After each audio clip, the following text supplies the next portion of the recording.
হাসিনার পতনে যুক্তরাষ্ট্র $325 মিলিয়ন খরচ করেছে, এই দাবিটি ভুয়া। আজকের কণ্ঠ যে সিএসবি নিউজের তথ্য দিয়েছে এমন কোনো স্বীকৃত মার্কিন গণমাধ্যমের অস্তিত্ব নেই, বরং এটি সিবিএস নিউজের নাম নকল করে তৈরি ভুয়া ওয়েবসাইট। অর্থাৎ একটি বানানো সূত্র ব্যবহার করে পরিকল্পিত প্রোপাগান্ডা ছড়ানো হয়েছে। বিস্তারিত জানুন আমাদের প্রতিবেদক রাফিদ হাসানের রিপোর্টে।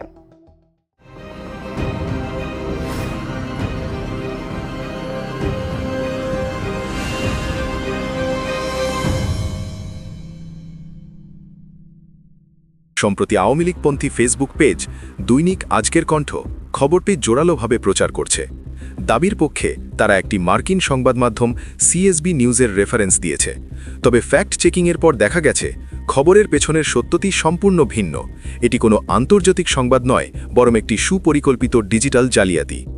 অনুসন্ধান করে দেখা যায় আমেরিকায় সিএসবি নিউজ নামে কোনো পরিচিত সংবাদ মাধ্যম নেই।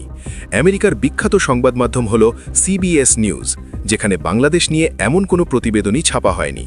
আওয়ামী অ্যাক্টিভিস্টরা সুকৌশলে সিবিএসের নাম নকল করে সিএসবি নামের একটি ভুয়া ওয়েবসাইট csbnews.us খুলেছে এবং গত 10 এপ্রিল এই বানোয়াট রিপোর্টটি সেখানে প্রকাশ করেছে।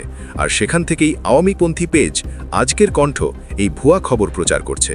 প্রতিবেদনটির লেখক হিসাবে নাম দেওয়া হয়েছে আবু ওবাইদা আরিন। ফেসবুকে এই নামের অ্যাকাউন্টটি খুঁজলে দেখা যায় তার বায়োতে স্পষ্ট লেখা রয়েছে a loyal torch bearer of Bangabandhu's legacy and a committed Awami League activist soldier of Hasina. CSB news ইউএসের ফেসবুক পেজের ট্রান্সপারেন্সি সেকশন পর্যবেক্ষণ করে দেখা যায় পেজটি 2022 সালের 12 আগস্ট খোলা হয়েছিল। পরবর্তীতে 2022 সালের 6 নভেম্বর পেজটির নাম পরিবর্তন করে রাখা হয় সিএসবি নিউজ ইউএসএ বাংলা। 2024 সালের 5 এপ্রিল সর্বশেষ পেজটির নাম পরিবর্তন করা হয়। এর 18 জন অ্যাডমিনের মধ্যে 16 জনই বাংলাদেশ থেকে এবং 2 জন অস্ট্রেলিয়া থেকে পেজটি চালান। অর্থাৎ এটি কোনো মার্কিন নিউজ পোর্টাল নয়, এটি আওয়ামী সাইবার সেলের একটি ভুয়া প্রোপাগান্ডা সাইট। একজন আওয়ামী লীগ কর্মী একটি ভুয়া ওয়েবসাইট খুলে নিজের দলের পক্ষে একটি মিথ্যা গল্প লিখছেন, আর আওয়ামী লীগেরই আরেকটি পেজ আজকের কণ্ঠ সেটাকে মার্কিন সংবাদ মাধ্যমের রিপোর্ট বলে চালিয়ে দিচ্ছে। আন্তর্জাতিক কোনো গণমাধ্যম বা বিশ্বস্ত সূত্রে এই $325 মিলিয়ন ব্যয়ের কোনো অস্তিত্বই নেই। বর্তমান সরকারকে আন্তর্জাতিকভাবে প্রশ্নবিদ্ধ করতেই এই উদ্দেশ্যমূলক অপপ্রচার চালানো হচ্ছে।